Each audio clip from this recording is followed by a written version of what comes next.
Fiscal policy है क्या? Fiscal policy वो इकोनॉमिक पॉलिसी है जो गवर्नमेंट बनाती है। गवर्नमेंट अपने स्पेंडिंग और टैक्सेशन रेट्स को एडजस्ट करके जब इकोनॉमी को इन्फ्लुएंस करती है, उसे ही फिस्कल पॉलिसी कहा जाता है। फिस्कल पॉलिसी में ये दो मेन टूल्स है, गवर्नमेंट स्पेंडिंग और टैक्सेशन। इन दोनों को एडजस्ट करके जब पॉलिसी मेकर्स एक इकोनॉमी को स्लो डाउन करते हैं या फिर इकोनॉमिक एक्टिविटी को स्टिमुलेट करते हैं, वही फिस्कल पॉलिसी है। और इसका एक अच्छा खासा एग्जाम्पल बजट है। बजट एक गवर्नमेंट अपनी स्पेंडिंग बताती है बजट में, तो वो एक पार्ट है फिस्कल पॉलिसी का। ठीक है, तो government uses these tools to manage macro economic conditions like inflation, unemployment and economic growth. So जो मैं इन्फ्लुएंस करती है इकोनॉमी को, जो मैं कह रही हूँ, उसका यही है कि मतलब है कि उन टूल्स को यूज करके इन्फ्लेशन, अनएम्प्लॉयमेंट और economic growth in macro economic conditions को इन्फ्लुएंस करती है।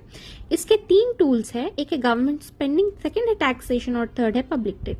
गवर्नमेंट स्पेंडिंग यानी जो मैंने अभी कहा, बजट में जब हमें गवर्नमेंट बताती है कि हम लोग कहाँ कहाँ एक्सपेंडिचर करने वाले हैं, किन किन प्रोजेक्ट्स पे हम कितना कितना पैसा दे रहे हैं, तो इसलिए बजट भी एक एग्जाम्पल हो जाता है फिस्कल पॉलिसी का। ठीक है, एक हिस्सा हो जाता है। देन है टैक्सेशन।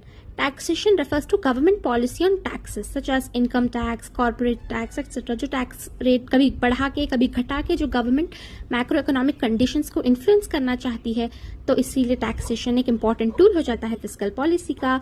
और थर्ड है पब्लिक डेट। गवर्नमेंट कभी कभी बोरो करती है मनी, ठीक है, क्यों?